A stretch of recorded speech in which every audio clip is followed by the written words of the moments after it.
5ই June যখন ফিরোজা বিবি প্রথম by ইলেকশনে যেতে, সেদিনও সমস্ত দায়ভার আমার ঘাড়েই ফিরোজা বিবিও দিয়ে রেখেছিলেন জনগণ।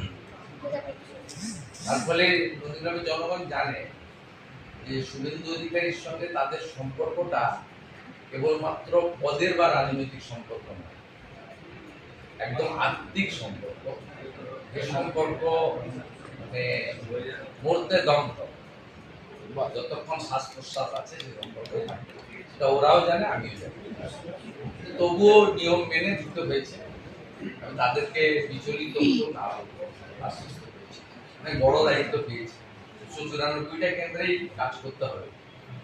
তার সাথে নন্দীগ্রামেও নিশ্চয়ই আমার যে নির্বাচনের প্রতিশ্রুতিগুলো ছিল পূরণ করতে হবে। ইতিমধ্যে আমার স্বপ্নের জল প্রকল্প, মমতা ব্যানার্জি প্রতিহিংসা পরায়ণ হয়ে পাইপ পাততে দেয়, আর সকাল থেকে জলের পাইপ পাতা শুরু। আমি এশিয়ান ডেভেলপমেন্ট ব্যাংক থেকে 4,000 কোটি টাকা দিয়েছিলাম নন্দীগ্রামের সব বাড়িতে জল দেওয়া।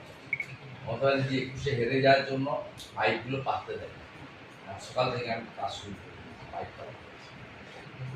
তো তারা দেখে নেবেন আমার সব যা এমএলএ, 2টো ব্লকে অফিস, পরিষেবা, লোকজন, কোনো জায়গায় কোনো ঘাটতি ত্রুটি কিচ্ছু হবে, ওরা পরেই বলবেন যে না এই লোকটার কথা দাম আছে।